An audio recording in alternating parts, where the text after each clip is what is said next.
Some time ago, I made a video about 10 Soulslikes that are not FromSoftware games, but emulate the spirit, mechanics, or style of FromSoftware's games. However, there are actually a lot more games out there beyond the ones that I listed in that previous video that also really capture the feeling of a FromSoftware Souls game. Some of them are not explicitly Souls-likes in a way, but they do have similar mechanics or styles of gameplay and systems that these games are certain to appeal to any Souls-like fan out there. So without a further ado, let's just get right into the list.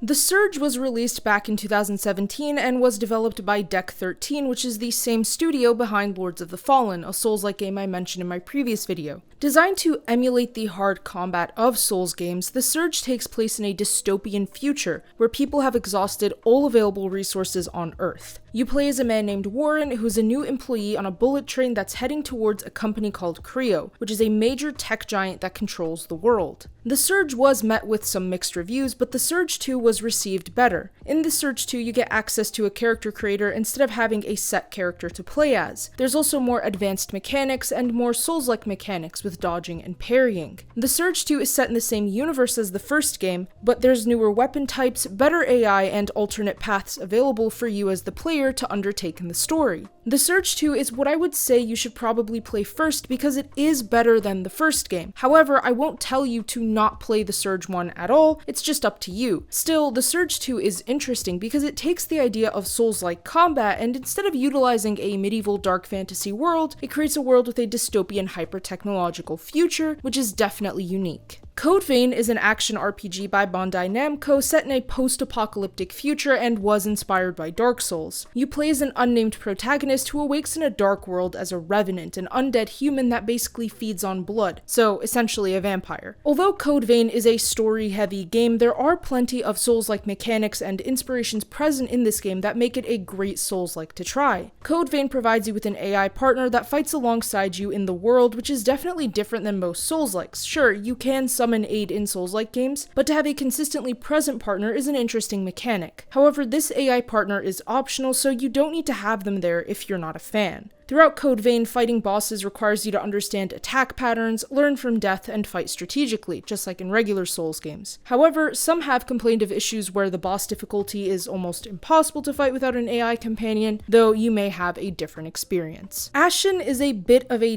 different game from the others on this list, with a different animation style and an open world. Most Souls-like titles tend to utilize a closed dungeon, closed linear world type system. Of course, FromSoftware did change that for Elden Ring, and it did work out very well, but still, it's not super common to see in Souls-likes. Ashen follows the system employed for combat and mechanics present in Dark Souls. The game focuses in on the combat and exploration set in an open world and even has multiplayer elements like interactions with other players. There are also RPG elements like crafting, and combat includes both ranged and melee weapons. There were some critiques of the game being too hard for no reason in some cases, but it does include an AI companion that helps you fight against bosses throughout the game, which does seem to ease the difficulty for many players. Story-wise, it's a bit more explicit than Souls games tend to be, but with its direct and clear inspiration from the world of FromSoftware Souls games, I would say that this is definitely a Souls-like worth looking into. Metroidvanias do seem to often draw inspiration from Souls-like games, and in my previous video I mentioned quite a few Metroidvanias such as Hollow Knight and Blasphemous. However, there's also Salt and Sanctuary, which is a 2D platforming Metroidvania Souls-like with hand-drawn visuals and Souls-like combat mechanics. Much of the game is heavily inspired by Dark Souls and Souls-like combat, with many critics saying that it implemented this inspiration really well overall. There's also a sequel called Salt and Sacrifice, which goes even heavier into the Souls-like inspiration. Instead of one large map like in the first game, Salt and Sacrifice splits the world into 5 zones, and in order to progress, the player must defeat several bosses. Both games feature some level of online multiplayer components like invading worlds, assisting in combat, and more. If you enjoy Souls-likes with Metroidvania hints in them, or even Metroidvanias with Souls-like hints in them, you should most certainly check out Salt and Sanctuary and Salt and Sacrifice, as these games may just be what you're looking for to play. You've probably heard of Thymesia before if you're a Souls-like fan, but even if you haven't, Thymesia is an interesting game that was referred to by its developers as a Souls-like, so no speculation there. Taking place in a world called the Kingdom of Hermes, alchemy has plundered the world into chaos, with main character Corvus being basically the last hope of this world when it descends into a plague. This game draws on the dark fantasy that made Dark Souls what it is while including grueling combat and an interesting plague weapon system. It does draw a bit more on the Sekiro combat system with parrying, but it's still a Souls-like nonetheless. There were some critiques about Thymesia in regards to misunderstanding the Souls-like combat or being far too aggressively punishing, but it's still a pretty fun game if you want to get a Souls-like on your list for the weekend. Darksiders was never really a Souls-like game, but Darksiders 3 took a pretty big departure from the other titles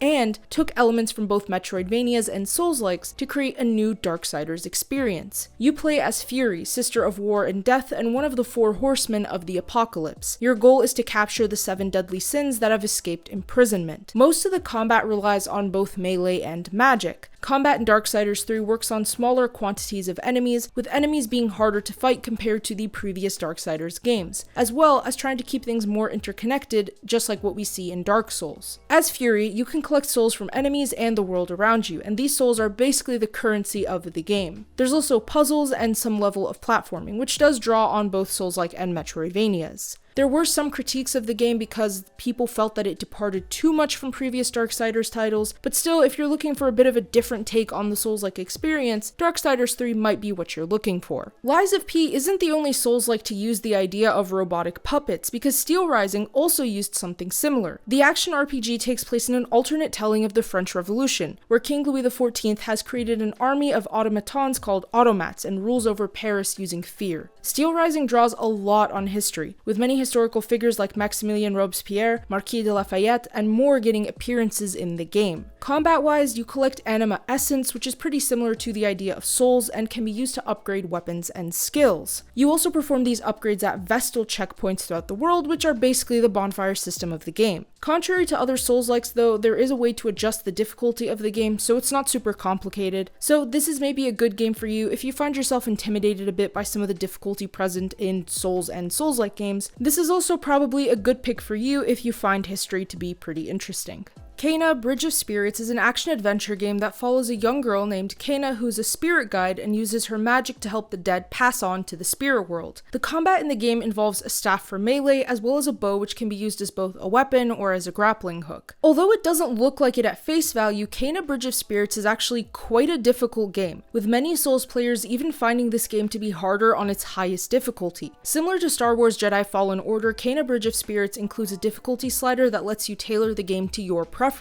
Still, if you want that Souls-like experience, turning it up all the way to the highest difficulty will provide some really difficult boss fights. You also have a limited ability to heal during those boss fights. If you want a bit of a different gameplay experience than Dark Souls, while still getting some of the difficulty and some hint of Souls-like, then you should definitely try out Kena, Bridge of Spirits. I know that this game isn't entirely a Souls-like in every way, and I know some people don't really classify Rise of the Ronin as one, but I did find a lot of elements in this title that did remind me of Souls-likes, because I personally always look for games with similar mechanics and elements to the Souls-like genre. Rise of the Ronin is an action RPG developed by Team Ninja, which also worked on Nioh, and if you watched my last Souls-like video, I mentioned Nioh 1 and 2 as great options as well. Rise of the Ronin lets you create a custom character and explore mid-19th century Japan. There's a lot of history and there is a pretty explicit story, but the game is interesting combat-wise. You go through a fairly open world, there's boss encounters that make you basically save at a bonfire of sorts before you go in. When you play the game, you create 2 characters called Blade Twins, and the end goal you have is to overthrow the shogunate. At the highest difficulty, this game does seem to emulate the Souls-like difficulty level, but you can adjust it to make it easier. It's not totally a Souls-like, it's pretty similar to Nioh, which is kind of similar to being a Souls-like, but there's a good amount of Souls-like inspiration in Rise of the Ronin that I can say you would probably enjoy it if you also like Souls-like games. Ender Lilies is an action RPG that features a dark fantasy story about a girl named Lily, the last surviving priestess in a land devastated by rain that turns people insane and then turns them into the undead. Lily is accompanied on her journey by the souls of purified spirits, and she's bound in spirit to a knight who helps her navigate through the world and protects her from the darkness around them. The Metroidvania includes plenty of difficult boss fights, with attack, dodge, parrying, and other similar Souls-like mechanics that we see in a lot of Metroidvanias, such as Blasphemous. There is some debate on if Ender Lilies is a Souls-like, but I'm sure that if you enjoyed games like Hollow Knight and Blasphemous, Salt and Sanctuary, Dead Cells, and more, then Ender Lilies will likely appeal to you as well anyways. What makes a game a Souls-like can ultimately differ from player to player, but what's certain is that there are lots of games that are influenced by FromSoftware's Dark Souls series, and there are plenty of games that are sure to appeal to fans of the Souls-like genre, whether those games are totally faithful followers of the formula, or at least loosely inspired. And with that being said, thank you all for watching. If you enjoyed that video, feel free to leave a like and subscribe with notifications set to all so you never miss out on a single upload. Comment below if you've played any of the games on this list or if you're planning on playing any of them. Don't forget to check out our website for gaming news, entertainment, and more. The link to that as well as all our other important links are in the description below. Thanks again, and I'll see you all in the next one.